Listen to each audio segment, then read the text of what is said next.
Yeah, no. That is Clint's girlfriend, and they like to play Dora the Explorer, and it doesn't mean what you think it does. Oh. Welcome back. Beautiful and amazing human beings. My name's Luke Rudowski here of thebestpoliticalshow.com, and we will be going live for the next 2 hours discussing all the latest and craziest news, as, of course, there's never a shortage of things to talk about in our current political discourse that seems to be getting crazier by the day, as it looks like protests are erupting at the DNC as Biden is going to be giving his farewell address and literally skipping out and going on vacation afterwards. All of this as Chicago is turning into a major police state. Kamala is talking about price controls, new taxes, and in the United Kingdom, they are letting out hardened criminals in order to put thought criminals inside of them as they're trying to equate misogyny with extremism. What's going on here as Twitter just had to shut down their offices in Brazil?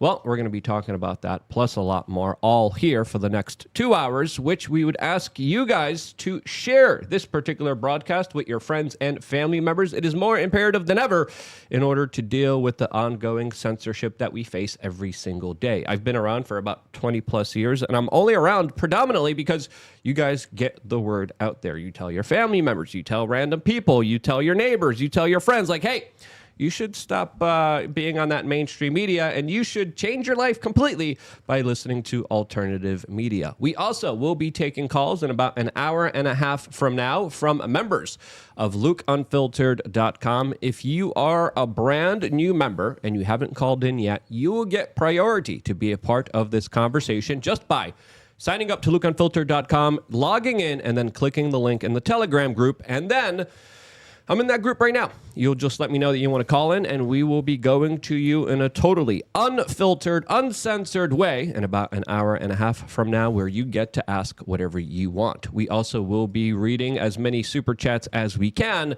but we prefer you guys use mysuperchat.com or the Streamlabs link that is in the description, as we might be having some difficulties with mysuperchat.com. But the link, again, in the description, and when you super chat through mysuperchat.com or the link, the streamlabs.com/we are changed. The link down there.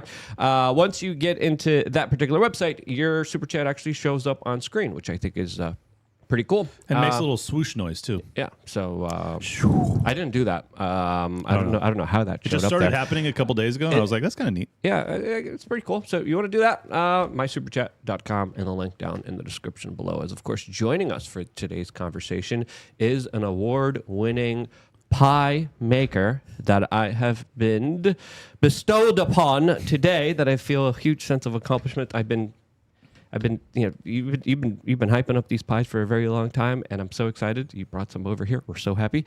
Josie, the redheaded libertarian, who of course is also known for a lot of her spicy takes on Twitter and social media. For the people who don't know you, who are you, and how would you introduce yourself? Sorry, I'm just totally scattered brain after having food presented to me that is absolutely amazing. Yes, I have blessed the cast of the Best Political Show with an award-winning bourbon pecan pie today. And I've been wanting to do that. By the way, that pie is award-winning. It is really, really good. It's the same pie from the demonic calendar. And I'm just so glad I finally got to bless you all with it. I'm super excited. Yeah. There will be significant pie reviews afterwards. We have the demonic calendar up here. You can't see it on camera. Mm-hmm. I think you could see it. No, you can't see it on the wide shot, but it's over there. We always appreciate you you coming here and being on the show. Thank you. You've been a part of a lot of our kind of bigger shows out there, and it's always great to have you. So thank you so much for coming down. I appreciate that. And you can find me on X, TRHL Official, and I also do outside media work for timcast.com and host a show on X called Spaces with Josie, where I interview really cool people. Yep. Clint's here after playing Dora the Explorer, if you know what I mean. Oh, man. That was that was a rough one. And I've had a lot of rough ones, but that was a rough one. Anyways, at Liberty Lockpod on X. If you want to support my work, subscribe there. I'll follow you back. Liberty Lockdown is the show. I had Robbie the Fire Bernstein on this weekend, and it was a banger. So he is the co-host for the part of the problem with Dave Smith. And we are currently looking at my ex-girlfriend. Current girlfriend. Clint likes to have fun. The big ladies need love too. And Clint Humpty Dumpty's got moved. Clint loves to run extra love for the extra big bodacious ladies out there. Jesus. Steph's in the building. Yeah, I'm still watching this weird thing. Hey, everybody, this is Steph of We Are Change, pushing the buttons. All right, let's just get into it. We have a lot of different things to talk about, as of course we got breaking news that protesters have just broken through and breached one security barrier in Chicago at the DNC, as this is footage that we got from independent journalists on the ground that are reporting people significantly showing up in large numbers and now taking down barriers. Of course, there's many barriers at the DNC. The last time I was at the DNC, they broke through the barriers. It was a huge kind of larger chaotic mess that was unfolding. Someone literally lit themselves on fire. It was an absolutely crazy time. This is the first day, as many people are expecting these protests to, of course, get bigger from here. We, of course, want to talk about the protest in the larger context of what's happening in the Middle East, but we will probably have to do that on the next platform in about 50 minutes from now. So we're going to save you that particular conversation. And as the situation develops, we, of course, will be covering it as it happens, since the latest development is that they broke through and breached through one of the walls. As today, we are expecting to be hearing from the current president of the United States, as the AP is saying what to watch at the DNC in Chicago. As very interestingly, Biden was, originally supposed to speak on Thursday, as is tradition, especially when it comes to, previously being the party's nominee and being the president of the United States. But he gets, I think, the worst day out of all of them, the first day that no one really is kind of paying attention to, as we got new scenes of Joe Biden on the convention floor today, looking as ever dazed and confused as he kind of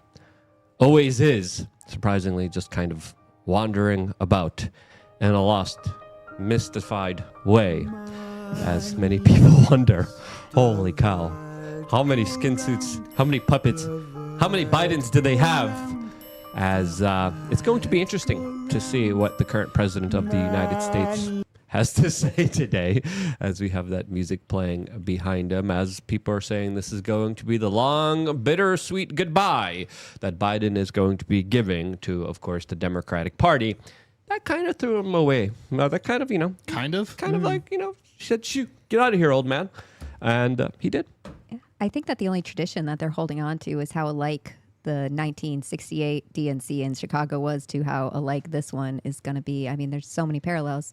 First of all, there were the riots, because what had happened is LBJ was stepping down and they were going to anoint essentially Bobby Kennedy, but then Bobby Kennedy got unalived.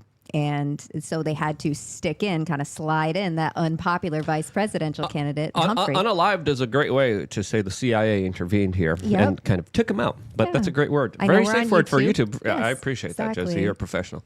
So, assisted unalivedness. yes, the CIA. By the CIA. Yeah, they really, jump in there and help us out. When They're great at assisting unaliving. They are. They're great at that. what They're they do some of the best. best in the game. Yeah, exactly. So they ended up sliding in this Humphrey guy, and he was the vice president at the time, and he was really unpopular. And so there were riots at the DNC, and there were cops actually billy clubbing people on TV. So, and I mean, he obviously lost to Nixon, who they ended up impeaching. But, there's just a lot of parallels between Bobby Kennedy getting unalived or getting CIA'd or however we want to say it. And then, and this year, Biden already is kind of not alive. Yeah, So, and then we the have CIA what didn't have to happened- do too much. What happened with the former president? Same kind of thing. So there was attempted unaliving. Oh, there's also the palace coup against Biden, which is kind of a softer version of what the CIA is very famous for doing. Mm-hmm. So I got to hop in here and add that this morning. Okay, we'll lower it here so we don't get demonetized. All right, so Playing in the background. Luke cannot get enough of this. All right, so this morning, the GOP House Oversight came out and they put together a nearly 300-page report where they detail all of the criminality from not just Joe Biden, but from the Biden family in its totality. And they claim, I didn't have time to read all 300 pages, but I did read the 6-page executive summary.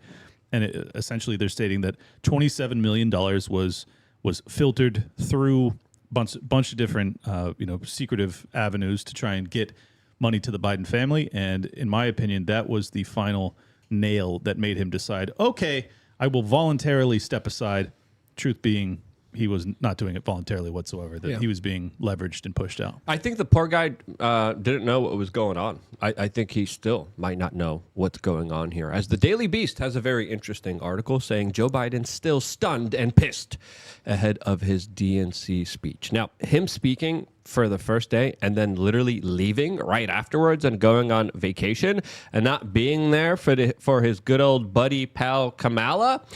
Very telling, very interesting, as of course it does kind of highlight two possible kind of scenarios that are unfolding here. One, the rift was real. He didn't want to step down, and he kind of said that on national media.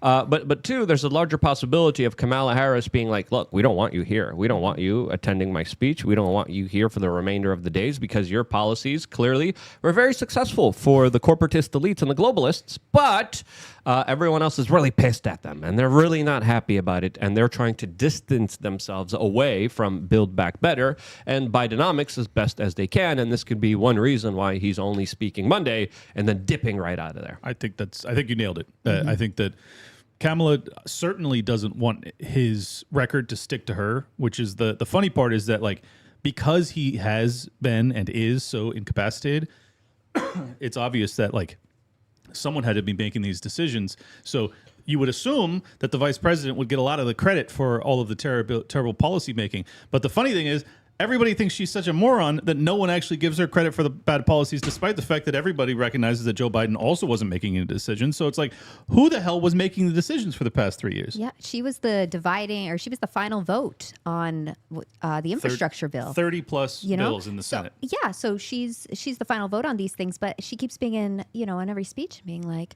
on day one, this is what I'm going to do. It's like, girl, you are on day 1300 right now. What have you done except all of the things you're saying that you're going to reverse? Yep. Exactly. Like, where are you on all the things you're promising that you could kind of implement right now through, of course, Biden not really being there. And according to, many sources, she did play a major role in things like the Afghanistan withdrawal, and that worked really well for everybody. That was awesome. She was the last person in that room. Yeah. Proudly. Oops. Let me also add, isn't it funny that the Democrats, the party of basically unlimited immigration, they have tremendous border walls that are set up around the DNC to keep their own voting base from interrupting their proceedings.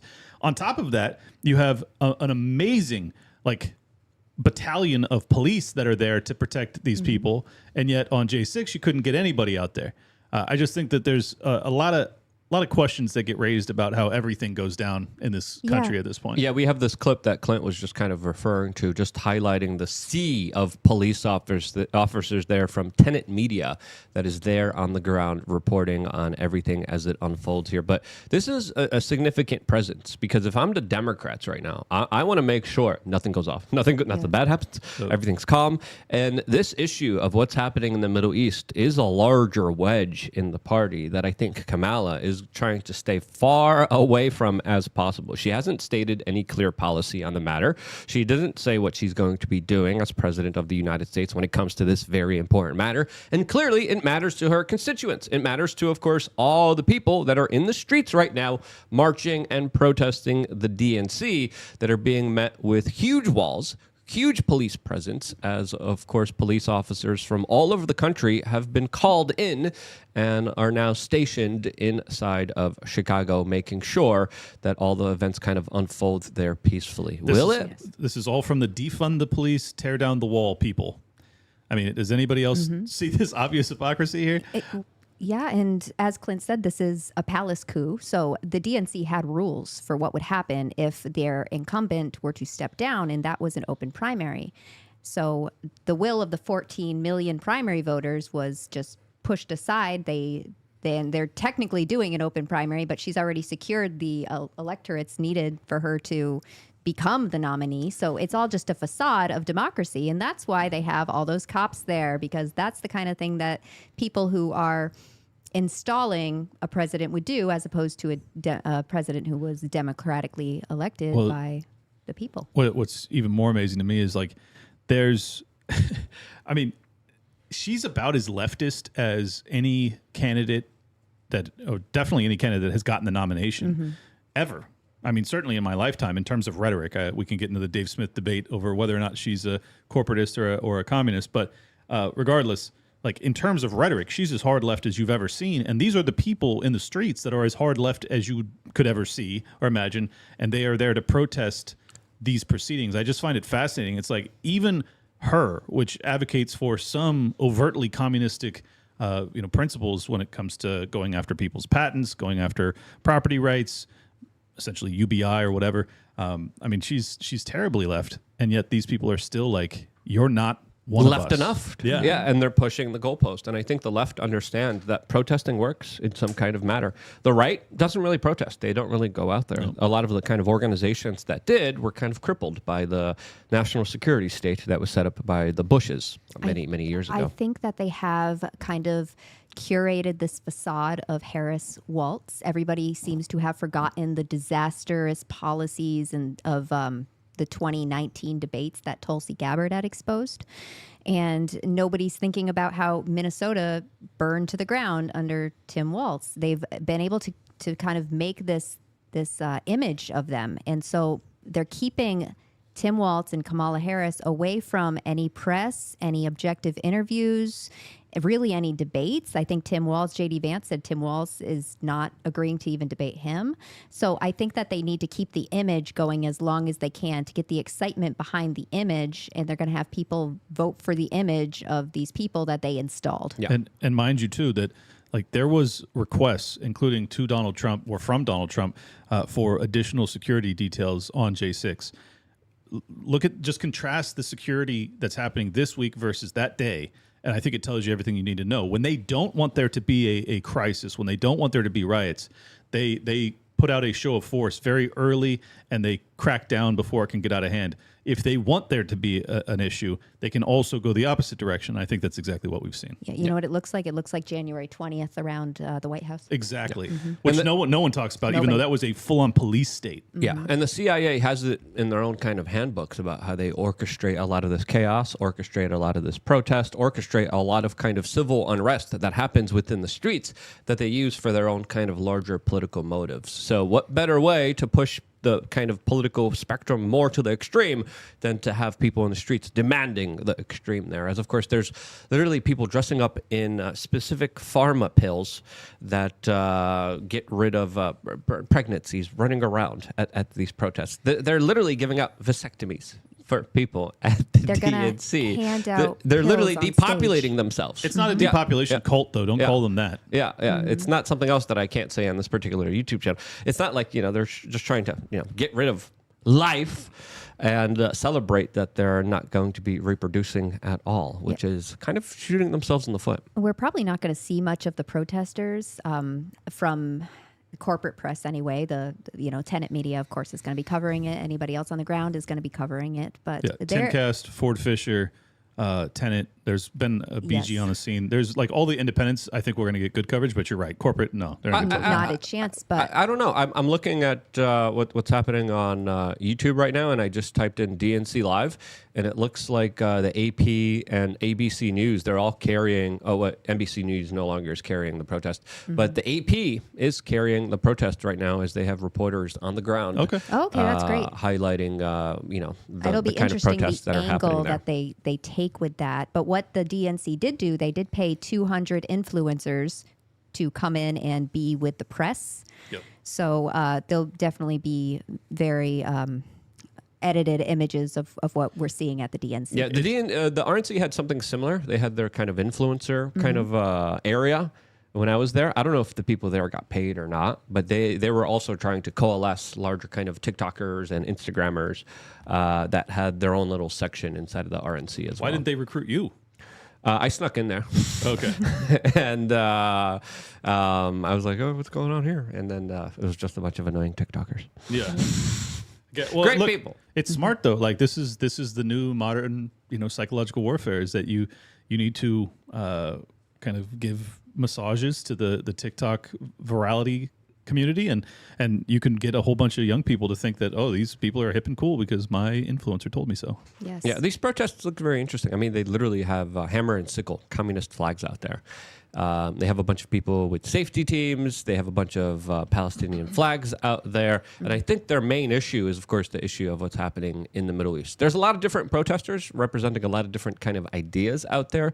But I think the left understands that they could still protest and they won't be, of course, squashed by the national security state. So they're taking advantage of that scenario and situation as best as they can, as they're, talking about democracy, as the Democratic Party literally undemocratically got rid of the guy that they were just running with and supporting just a few weeks ago. Now, there was a very interesting New York Times op-ed piece that literally described what happened to Biden as a coup. Now, the author of this was, of course, heavily criticized, but I think she's right. I think she made a good point, and this being in the New York Times did kind of acknowledge that, powerful forces, Democrats, and other institutions conspired together and got rid of the current president of the United States from being able to run once again. That's a lot of power. That's a lot of influence that these individuals wield, and they wield it for their own kind of personal benefit. No one else's. You know what it kind of reminds me of? That Time magazine article about the cabal of elites who fortified the election. Yeah, For those that don't remember, that came out in January of 21. Yeah. Or maybe it was March of 21. But regardless, it was right after the election, right after Biden got in there, and it was basically it was a cabal of technocrats that They were used bragging. the word cabal, and then they Yeah. withdrew the word cabal and reissued it. Yeah, but we all know what it was. We knew. And it was a cabal of technocrats that were basically doing everything in their power to make sure that Donald Trump lost. And they couldn't just be quiet about it. They actually had to brag, and I find that fascinating too. That's arrogance and narcissism. Yeah, or Satanism, Oh yeah, that too. one or the other. It's like, look what we Little did. bit of We everything. did it, guys. And then everyone's like, wait, you're not, did supposed what? you're not supposed to say this out loud. Like, shh, you're supposed to be quiet. You're supposed to be secretive. They've kind of been saying the quiet part out loud ever since. Yeah. It's almost like demoralizing because you realize, well, we can't stop them, and that all they do is brag about all their evil doings. It used to remind me of like before when the bad guy would tell the good guy his plans right before Right. the You'll never stop they me, rose Mr. up. Bond. Yep, and then all the talking animals show up and overpower the bad guy. Yeah, it does feel that way. But look, I think that the biggest problem is that there isn't an opposition party in this country to a large extent. Like, if the GOP was serious about election security, they would have spent the last 3 years doing everything in their power to assuage the concerns of their voting base. And to a large extent, that hasn't happened. Has it happened in fits and starts? Yes, and I'm appreciative of that. But as you said, very few people genuinely believe in the security of these processes moving forward. And it's like, that's a shame, because that'll keep a lot of people home, because they'll just like, it's over. And Like, my you've given up. question is, how many states have actually done enough to secure their elections? We saw a Some lot of states have work done in a lot. Georgia and a Yeah. lot of work in Arizona, but other than that, Yeah, let's be honest here. The Republicans aren't doing themselves any favors at all. Exactly. They kind of dropped the ball on What- this what one. needs to happen- And the same people that fortified the last thing that happened 4 years ago, Yep. they were never held accountable. They were never kind of dealt with or addressed. And weren't all even the stuff, investigated. all the stuff that they put forward, it's still there. So we're probably facing another 4 years of Democratic leadership in this country. and it's sad and scary to think about. So what would need to happen on a federal level is to include the SAVE Act with the September budget and say, okay, this is our ultimatum, or we're going to shut down the government. And I mean, libertarians win either way, because we either have the Constitution reinforced or the government gets shut down, and that's just a win-win. And the SAVE Act is what again? That's the act that would prevent illegals from Voting. Okay. Yeah, I mean, it seems like such a given. But again, we've seen no evidence that, what's his name, Mike, the chair. Mike, oh my gosh, really boring last name. Yes. Johnson. Yes, thank you. Sorry, Johnson's. Mike Johnson. I mean, I'm surprised Johnson's not on your mind all the time. Yeah. Good one, Luke. Good one. He's so proud of himself. He got a gay joke in there before I could catch it. But yeah, Mike Johnson, basically the entire congressional establishment on the right has not been willing to put their feet on the ground. I mean, they've been passing omnibus spending bills and stuff like that, stuff that they swore they would never do, and they've done it over and over and over again. It's like, this just, I don't know. This is where I get really dispirited. I'm like, there's just no will to fight It at all. does feel like it's a large demoralization campaign. Like they're like, here's the hope, but you're never going to get it. Right. You know, on the part of just everyone involved if you want to have a huge black pill. But It's just so tragic though, because like you've got a lot of followers that are hardcore Republicans. So do I, and they are all true believers, and they are all absolutely like yeah, all we have to do is get the budget in order, bring our troops home, defend our borders, and like we can dig ourselves out of this debt. But then the people that allegedly represent them don't share any of those values whatsoever, and they don't even really pretend to. Like some of the good guys do, like Thomas Massey, of course. Rand Paul, a handful of others. But for the most part, like these guys don't share the values of their own voting base, and that's tragic. Yeah. It's going to be interesting to see how the DNC kind of unfolds. It's going to be interesting to see the protests, which I still want to talk about, the specific issue that they're protesting in about a half an hour from now. But before that, it's going to be interesting to see how Biden will be speaking today. He's going to be speaking very late. He's very old. I wonder if that's going to have an impact on him being able to, of course, pronounce his words correctly. I think tomorrow we should start a little bit later. I think we should go live at about 8 p.m. and then end it at 10 p.m. because at 10 p.m. we could go longer, and then we will be able to kind of provide coverage of Michelle and Barack Obama that are going to be speaking tomorrow night. And they are some of the fortifiers, some of the kind of Democratic establishment elites that helped secure democracy by stomping on it and, of course, helping replace their good old buddy Joe Biden. So tomorrow we're going to be live with another special guest at around, if you guys are okay with it, 8 p.m., 10 p.m., then we could actually watch everything as it proceeds. And then Thursday we are going to have Roger Stone in studio here with us, and probably some other guests as well that we are going to be watching the Kamala speech that she's going to be announcing as she's going to be talking about her larger agenda. Wednesday, it's going to be Billy Boy, Bill Clinton, the guy who ditches his Secret Service to fly on private islands to do unspeakable things, along with the VP pick for Kamala. And then Thursday, it's going to be Kamala herself. As of course, now we are finally getting the first kind of remnants of what kind of policy she is going to be instituting. And it's bad. It's really bad for the future of this country. But before getting into that stuff, let's read off some of the super chats and YouTube chats, please. All right. We have on YouTube Andrew Jacobs saying, can I say that one? Yeah. Speak up. Saying, who the beep, that imposter dressed like Toad? Yeah. Who are you? Why are you dressed like Toad? What? because Toad's pretending to be me. Yes, I get it. No, I'm me. He's Toad. And then go ahead. And then we have Finboy Slick saying, Oh, no. you already know. Oh, okay. We got him saying, you guys have been doing amazing on the shows lately. Amazing guests, great cast.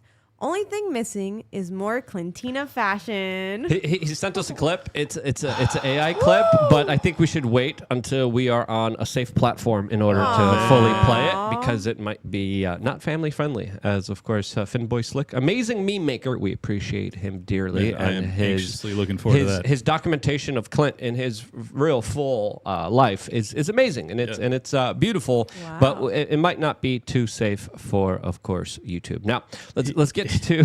He creates nonstop deep fakes of me, and They're not deep fakes. They're real videos. sure. I don't know what you're talking about. Sure, deep they're real. fakes. Anyways. I don't know what you're describing. we'll here. see it. We'll see it soon enough. And anyway, Kamala finally is speaking about some of the policies that she's going to be instituting if she is the next president of the United States. And this all kind of is reminiscing of communism in the fullest extent, as she talks about forgiving more student loan debt, specifically medical debt. She's also talking about price controls. She's also talking about literally stripping away people's patents. This is next level central planning, central controlling that is absolutely worrying. Zero Hedge had a very interesting article titled Kamala Harris Proposed Price Controls May Lead to Communism, Mass Starvation, and the End of America. Now, is that a sensationalistic headline, or is it an accurate one? What do you guys think? I think that she is moving away from her corporatist image and into a more communist image to get those votes of those people outside protesting her right now. So I think that that's part of why, I mean, aside from the deep state telling her not to, but I think that that's part of why she hasn't released a policy on the war over there yet. Yeah. I don't think she will. I think throughout this entire election, she's not going to try to address this issue at all. I think they're banking and they're trying to hope that somehow this issue kind of gets swept under the rug. But there's a lot of people that are going to make sure that it's not. Well, I mean, let's be honest. If she comes out strongly in opposition to that war, then she loses much of her campaign funding. So she's going to have to be quiet about it. And if she comes out strongly in opposition, she will also she'll gain some of the hard left voters in this country. But if you lose your funding, you're probably dead in the water anyway. So I think she's in a lose-lose situation. Principally, I don't think she actually has a single concern at all about the death and destruction that's happening right now, and this is just purely political maneuvering. But I think, personally, that she is actually much, much more left than she is a corporatist. In terms of how the Biden White House ran, I agree with your assessment and Dave Smith's assessment that this has very much been a corporatist, if not fascist, enterprise. However, if you've listened to her rhetoric for the past 4 years, she comes across as a true believer, hard leftist, if not Maoist, if not Marxist, if not communist. And I think we are yet to reconcile who Kamala Harris actually is in a position of true power, because up until she becomes the president, she's got to kind of balance things. But once she is the president, then you'll get to see who she actually is. I think she's a puppet. I think she's going to say whatever they tell her to say. And I think she's going to institute the same policies, even though she's kind of complaining about them, which is very interesting because she's literally on the national stage talking about the price of bread going up, the price of ground beef going up almost 50%. And everyone's like, hey, these are the same policies that you instituted through Build Back Better. Now, of course, Donald Trump doesn't have the best fiscal record, but it's fair to say that there has been a tremendous amount of economic damage that has been caused by the Biden administration that she needs to be reminded she's a part of. Like, she's literally a part of the administration that is cheering on these larger intrusive economic measures that are absolutely dumping and destroying the U.S. dollar by printing it up to oblivion.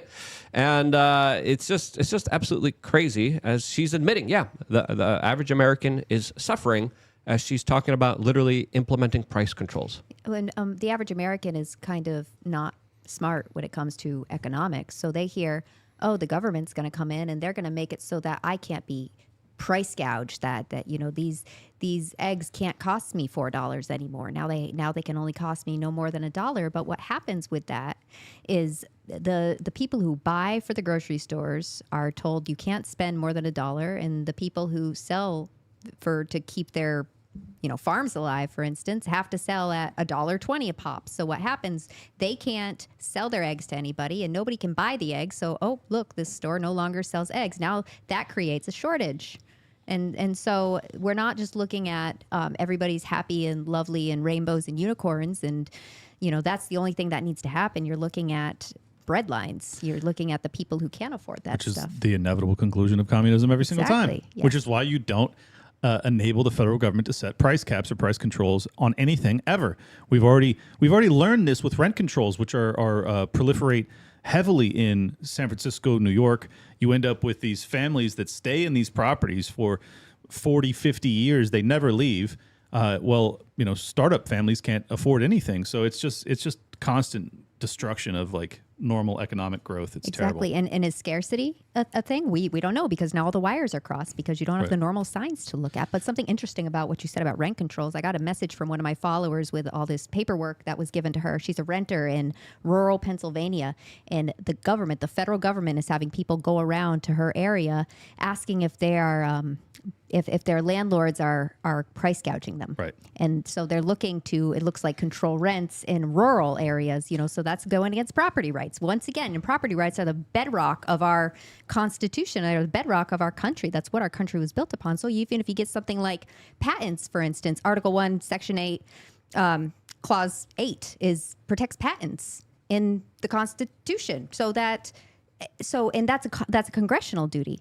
So Kamala saying we're not going to do that anymore is overreach into Congress. So that's her violating the check and the balance of Congress and going into their duties and authority to violate that on behalf of the humans of America. Yeah. Well, and I mean, if you do rent control nationwide from a federal level, and I've heard her actually talk about this openly, or if not her campaign did, where I think they were doing like a 2 or 3% annual increase cap, Well, that's totally unreasonable, because when you consider the fact that interest rates have gone up significantly more than that, way faster than that, you saw the Fed funds rate go from 1/4 point to 5.5 in a matter of like 18 months. Well, that on top of what the banks charge for the mortgage, the spread is enormous. So you're like, that doesn't even come close to keeping up with the increase in cost of a mortgage, for instance. But they're going to limit how much you can, as the landlord, can raise their rent. So what does that mean? Well, it means that the landlord can no longer service their debt from the rent from the tenant. Therefore, they opt to sell that property. Once you have a million landlords all deciding in unison, I can no longer rent out at these levels and service my debt, then you have a real estate crash. That's what's coming. If they proceed with this, mark my words. I was in this industry for 15 years. That is what will happen. It is what's coming. You look at what's happening here in Miami. You look at all these kind of unfinished apartment buildings and a number of apartments that they're trying to produce for the people here. It's unimaginable. It's there's no way they're going to be able to fulfill the need. And the real winner is going to be BlackRock. They're going to come on in and they're going to buy up all these failed assets, all these failed properties, and they're going to say, no, now we get to, of course, price the market. And they're going to have a control over the market in an absolutely unfair way.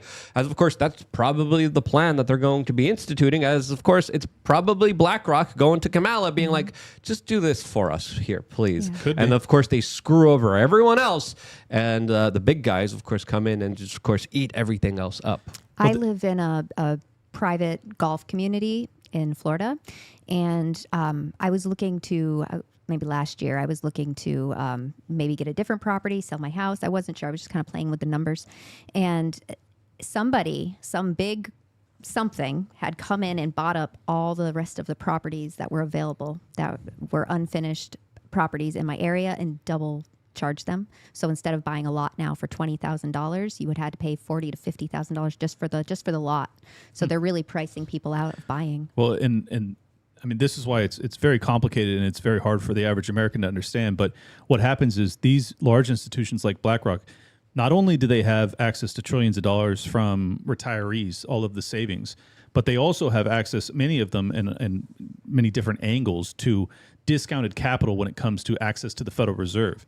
So if you can get cheaper capital, it basically puts you in a position to compete in a way that no other competitor can possibly match you. So you essentially corner the market, you push out all the competition. Once the competition is dead, then you hike prices. That's been, I mean, this is monopoly 101 type of stuff. But what makes this unique is that they are using the government to create this monopoly. It is not just a monopoly predicated off of like, oh, we've got this new invention that no one's come up with this technology yet. No, really what they're doing is they're creating a monopoly strictly because they have a very favorable relationship with the government. And it's heartbreaking because instead of understanding that that's what's actually happening, because as you just heard, it's very complicated to explain, most people just go, greedy corporations, late stage capitalism, this is the end of capitalism, this is where capitalism always leads. No, it's not. This is a product of corporations and government in bed with one another. This is fascism 101. This is not late stage capitalism. It is fascism. Yeah, and if any of these big guys have a loss or they're not doing too well, the U.S. Federal Reserve just swoops on in and they're like, oh yeah, we'll give you secret bailouts that, of course, hyperinflate the U.S. dollar and, of course, screw you over every time you go to the supermarket. So, of course, the big guys win all along. And, of course, they're implementing all these policies in order to help you deal with the pressures that they created that they're going to make that much worse with the policies that they're instituting. And then what comes next, Luke? Then because of the bailouts and the printing that you just talked about, the consumer prices start to increase because of inflation, and then you have some scumbag liar like Kamala Harris come out and say, I'm going to make it illegal to price gouge. When in reality, all it is corporations, like lower level corporations that are trying to keep their heads above water and maintain any sense of profitability. She's going to portray them as the evildoers, when in reality, it's the highest levels of corporate America when it comes to BlackRock, State Street, Vanguard that are really pushing this, along with their menagerie of scumbag politicians that get rich off of our destruction. And we talk about all the time how 2020, the stuff that might have happened in 2020, was a trial run, and we think about the things that were allowed to be opened when the things could have happened in 2020, and who wasn't allowed to be opened. And then you look at what we're seeing now with policies they're trying to institute to make those things kind of a permanent reality. Yep. And well, keep in mind the first time we saw a nationwide foreclosure and eviction moratorium was during that period. That was the biggest infringement on property rights in our lifetime. Yep. And what are we seeing now? Now they feel as if they have total, blank check to go out and create rent caps and price caps and do all sorts. Like, this is all the natural evolution. If you look at Venezuela, if you look at any communist nation, Cuba, it always begins in this way. And once they get enough people, basically on the dole, so they can't fight back, then they come for the guns. Then it's over. Yeah. That's how it plays Then you're out. in the They zoo come for the animals. self-defense tools, Yes. and then the zoo animals are seen as hors d'oeuvres in more horrible ways than one. As of course I did on-the-ground reporting in Venezuela, and what you're describing is exactly what happened there. One of the most richest, most prosperous, most biggest countries filled with so many natural resources, just absolutely left to bedlam because of central controlling and these larger kind of leftist economic policies that don't add up. The math just doesn't, of course, correlate there. As we might have a rerun of what happened in 2020, as of course the DNC could be a monkeypox super spreader event, as a lot of people are saying that there's going to be the potential of that particular sickness that might spread there, magically, just I think no reason at all. I think the fear's overblown. I was going to report live from the event, but I'm not. So I think everybody's safe. I'm stealing Luke's joke before he can make it. There will be no monkeypox outbreak. Everybody calm down. He's not going. Clint's not going to safe. Chicago. There's no big deal. Patient zero is in house too. That's right.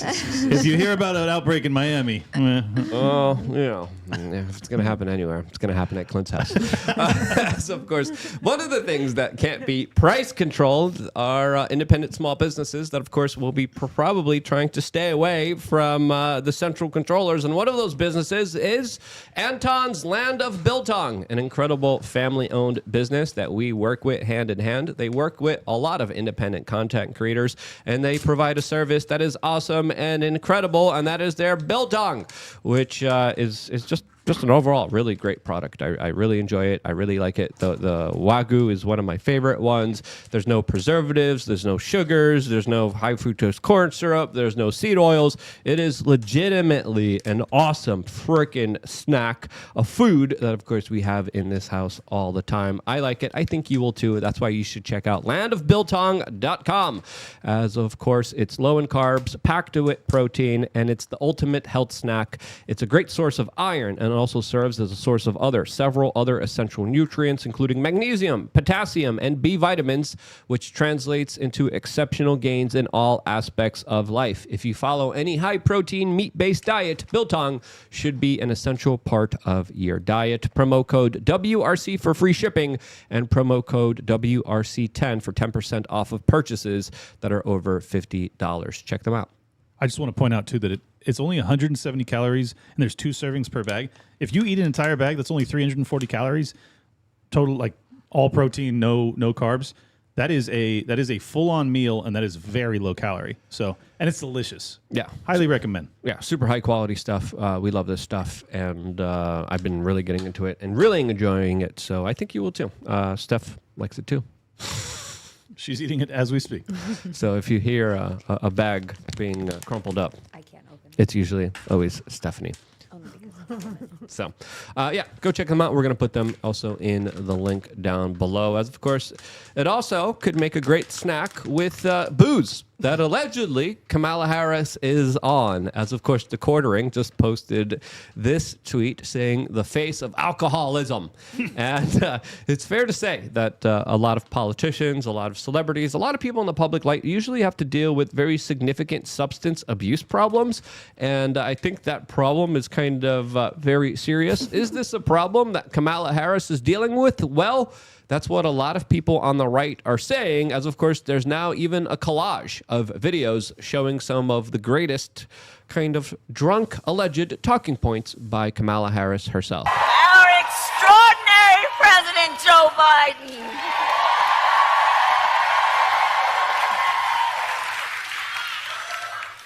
And he's going to speak in a minute, but there's a lot of love in this room for our president. She sounds like a drunk. She sounds like a drunkard. Is she a drunkard, or is this just how she normally speaks? I get wine mom vibes. I'm sorry, aunt. Yeah. She's aunt. It's that or pills. Yeah. But this has been consistent for years. I don't know why. I guess it's just because she's the nominee or about to be that people are finally concerning themselves with it. But like she's been obviously 3 sheets to the wind for better part of 3 years now. Yeah, every time she's speaking, it's like, wait, what are you saying? Why are you saying that? Why are you laughing inappropriately when like there's nothing to laugh about here? You know, something that actually it hits differently now. If you watched her debate with Tulsi and Tulsi laid her out, one of the things Tulsi said is that she would put men in prison for things and then she would laugh about it after. And everyone's looking at Kamala because she's not very funny. She wasn't likable. That was the big thing. She wasn't likable. She wasn't friendly. I wouldn't say she was articulate because she would always change her voice a little bit to relate to people. Not that she's done that at all. What are you talking about? Everyone's describing her as so joyful. Right? Exactly. Yeah, she's so happy. She's a happy drunk. So they've thrown that image of her away. Allegedly. Yeah, and then brought out this image of your drunk aunt at a party who, gives you the wine coolers when you're 14.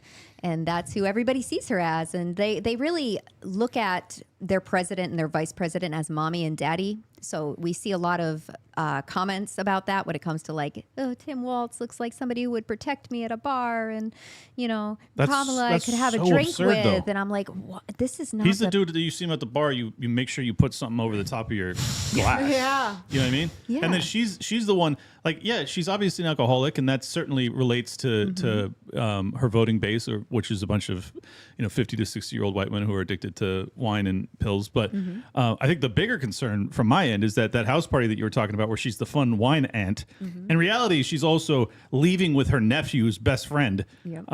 So like she's there. The whole ticket's predatory. I don't know why people don't see it. It's obvious to me. I have to say something though. I feel like it's a little bit worrisome to see that they're calling the conservatives like, it looks bad for the conservatives that they are accusing her without having any proof. How are you going to prove that someone's drunk? I don't know, but don't say it unless you know, because I don't know. It makes you look bad. I'm going to ask the chat right now, is she a drunk? And I want to see the video again. I will play it. I just started a poll right now, and then you guys get to answer, and we, of course, will be going to that poll in a little bit. Here's more of the clip. Expand access to affordable health care than Joe Biden. These are the things we stand for, and these, therefore, are the things we fight for. And that's what our election is about. Our election is about understanding the importance of this beautiful country of ours in terms of what we stand for around the globe as a democracy. As a democracy. We know there's a duality to the nature of democracy. On the one hand, incredible strength when it is intact. What it does for its people to protect and defend their rights, their liberty, and their freedom. Incredibly strong and incredibly fragile. It is only as strong as our willingness to fight for it. And that's what this campaign is about. This campaign is about a recognition that, frankly, over the last several years, there's been this kind of perversion that has taken place, I think, which is to suggest that the measure of the strength of a leader is based on who you beat down, when what we know is the real and true measure of the strength of a leader is based on who you lift up. Yeah. Part of the extension of the work you will do is, yes, focused on our young leaders and our young people, but understanding we also then have to be clear about the needs of their parents and their grandparents and their teachers and their communities. I don't even think she's drunk in Because this. none of us just live in a silo. She's not slurring, but she isn't kind of there too either. I bet she's probably on a bunch of like anti-anxiety drugs and pills that she's kind of trying to deal with. As of course, there's probably a Dr. Kevorkian working at the White House right now that's giving her all these pills, trying to, of course, game the system. Why do you think Hunter has avoided prison, Luke? He is the pill sommelier. Yeah, no, I absolutely agree with that. Our audience seems to believe that she is a drunkard. I think we already have 86% of people voting yes, she is a drunkard. But I really do think, I mean, if you were someone like Kamala Harris and you have to do what you had to do to get into that position of power, if you had to, work so hard on Your knees. yes. You had to crawl your knees. If you had to scrape up your knees so significantly. Praying. If you had to, of course, work so. If you had to be a puppet that couldn't even represent her own kind of political ideas, if you had to represent the ideas that some larger kind of corporatist interest group is telling you to frickin' push, even though it's against the best interest of you and the American people, you would be drinking too. You'd be taking a whole bunch of pills, and it wouldn't surprise me if we're dealing with like a Brave New World kind of Soma-like scenario where they're like, hey, we're going to make her a puppet. We're going to Michael Jackson her. We're going to give her a whole concoction here just to make sure she plays along and plays her part right. As, of course, there's a lot of reports of her dealing with anxiety, her having a lot of issues speaking to the general public. And what better way to deal with that than here, take a couple of pills here. We got you. We'll fix you right up. And to me, this whole kind of argument from the right, it's an interesting argument. It's an interesting talking point, but I don't think it's as important as, of course, the one that's unfolding in the streets of Chicago right now. That could have been a more pointed talking point that would have been more politically beneficial to them.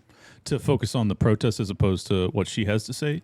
Well, this kind of allegation, because we're seeing this election cycle be met with a lot of allegations about sofas, about horses, and all this other stuff. And I'm like, all right, this is just, politicking in its worst kind of form. I agree. And it's kind of taking away from the actuality of what's really happening in the United States and the true kind of things that are at stake here. Because there's some serious things at stake here. And we're talking about horses and sofas being made love to. And the unfortunate part is those are all nonsense stories. So I agree entirely that those are a waste. However, I do think it's valid to question the capacity of the sitting vice president who is attempting to become the next president and replace a guy who was incapacitated through old age or otherwise. Like, we can't just have another replacement of someone who's totally incapable of doing the job. So I think that is fair game. However, I agree with Steph that you probably want to prove it out. I don't know how you do that if it's just someone who's drinking a bottle of wine in her office. Is there footage of her with photos? Does she have a glass in her hand all the time? Yeah, no, we've seen pictures of her with drinking, but that's still not evidence that you have a drinking problem. Well, a lot of people deal with their anxiety by drinking, which makes their anxiety worse. It actually ruins your kind of gut, and of course creates more anxiety.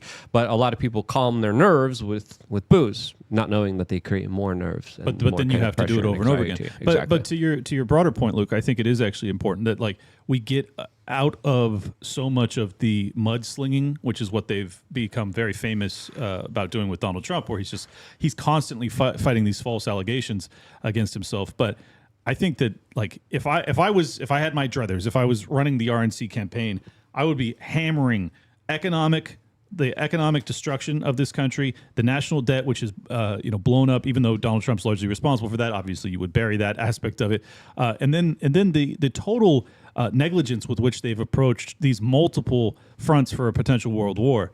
There is no adult in the room when it comes to our geopolitical situation right now. And I feel like the American people would like to have some faith that our leaders are actually attempting to seek peace. And the Democrats, allegedly the party that's opposed war for most of my adult life, they don't seem interested in peace whatsoever. I don't know why that's not a more fruitful talking point. It has more merit to it. There's more meat on that bone. Mm-hmm. That's what I'd be hammering if I was them. It's because of the memes. Explain. Memes. So meme culture, it sees the sofa and it sees the horses and it explodes. And people just want to laugh just like because that horse. They're all exactly. And people just want to laugh because everything is so stressful and everything I is get that. chaotic. But the meme lords come in and they're like, "Let me tell you about this horse." I don't think it's the meme lords. I think it's marketing agencies that are like, how do we get rid and obfuscate this conversation?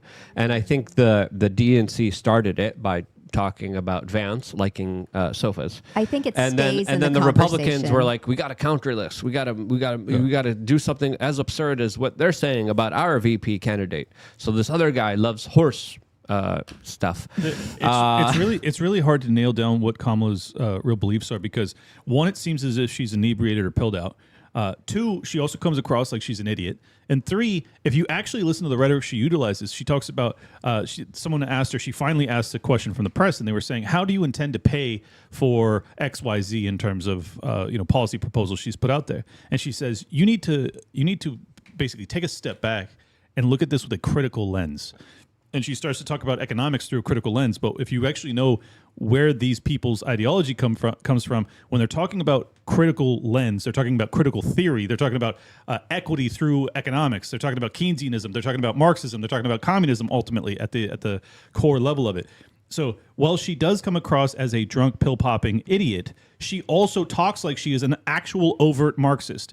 Tim Walz, her vice presidential candidate, spent his college years in China when he was at Harvard. He then went to China over 20 times. He collected the Little Red Book, which was Mao's kind of like readings for the daily readings for his supporters. There's a lot here that comes across very serious. Like we may actually have a Manchurian candidate that is a true CCP op that's being ran right now. And if we're going to be talking about horses and stuff, that really misses the broader point. Exactly. That's the point that I was making. As he's an admitted socialist, he openly brags how great socialism is, and how people are like, hey, they think it's a bad thing. It's a great thing.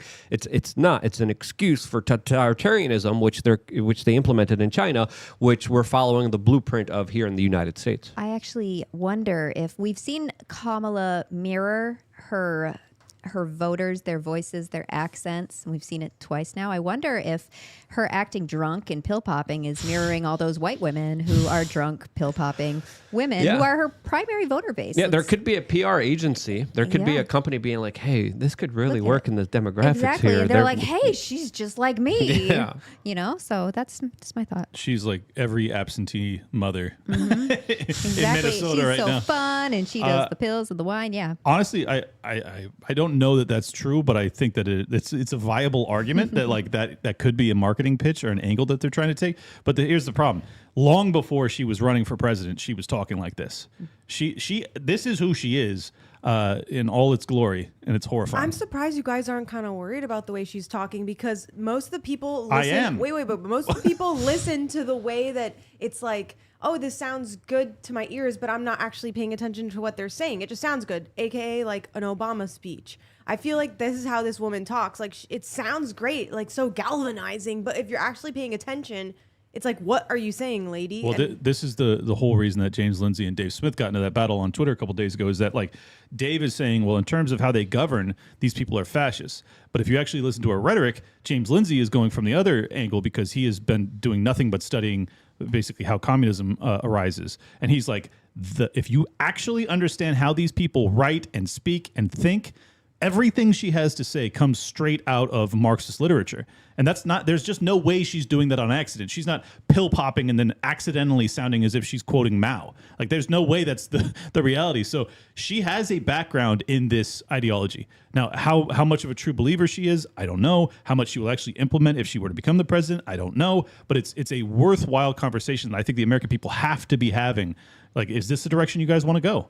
I certainly don't, but if this is like what half of the nation thinks is a good thing, we're in a lot of trouble. I think half the nation finds her charming in that regard when it comes to I'm not me, not you. I know. But they find her charming in that whole, like smiling all the time, laughing all the time, being relatable, talking about things in a way they think they can understand, but really she's just misleading them, and that makes her endearing. It kind of reminds me of horrifying. Anthony Fauci a little bit, whereas like half the country's just like I love everything this guy has to say. He seems so nice. He seems like my grandpa. Right. And I'm just like, oh, this guy's a tyrant of the highest order and as corrupt as they come and totally dangerous.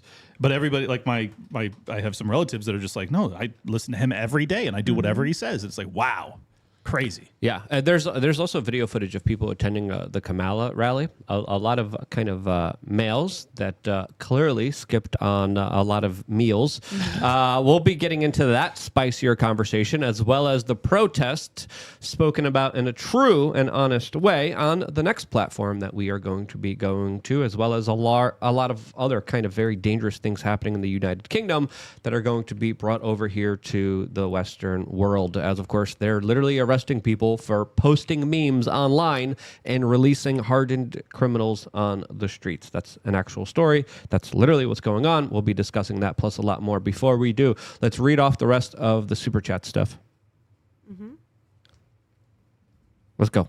Come on, keep it, move it quick. Quick. Swallow. Let's go. What Let's is go. Let's go. happening? Let's go. We got Little Junkie Poo saying, another idea since the Monroe Doctrine has been reinterpreted many times. Can't we just interpret it as if you meddle in foreign affairs of governments, it's an act of treason? Question mark. That'd be a question for Josie, I think, but we could answer it later. Keep going.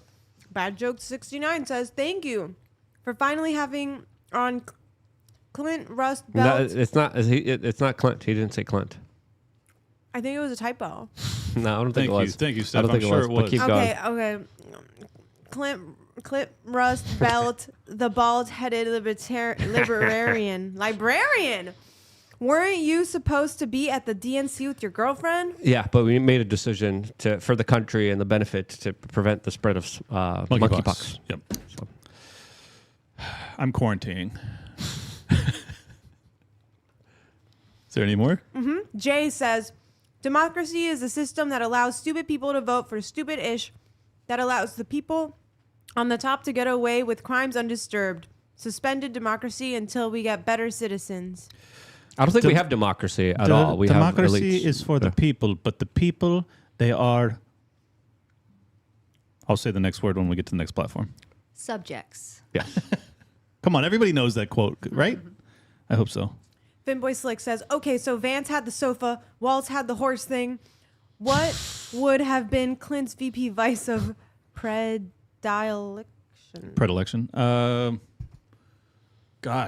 Probably the fact that I have a racist podcast. That would have been problematic.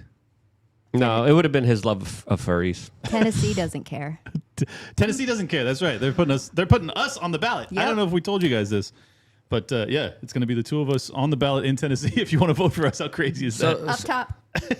So yeah, what is Clint's predilection? Let me know in the comment section down below, You guys because tell me there's what probably my going to be a big problem one. We're going to move over now towards the free speech platform. Before we do, Josie, where can people find out more information about you? You can find me on X at TRHL Official, or you can head over to timcast.com, become a subscriber, and help to support our work. LibertyLockdown.locals.com. Sign up to become a supporting member of the show, or you can subscribe on X at LibertyLockPod. Clint Russell's the name. I also do Tower Gang, which is why my political career will never go anywhere, and it's all worth it because I like to say things that are inappropriate. Steph, We are change on Instagram. All right, we're moving over to this particular platform on something that rhymes with humble. .com/wearechange. Conversation continues for another hour. I don't think we have another caller that's brand new. You could be that caller by signing up to lukeunfiltered.com right now. Go into the Telegram group. You want to call in, let me know. We still do not have a brand new caller. It could be you, and we look forward to, of course, hearing from you as the next kind of segment gets really spicy and really interesting, and we are going to be definitely pushing it to the limit on this platform. See you over there. Love you guys. Stay tuned for more.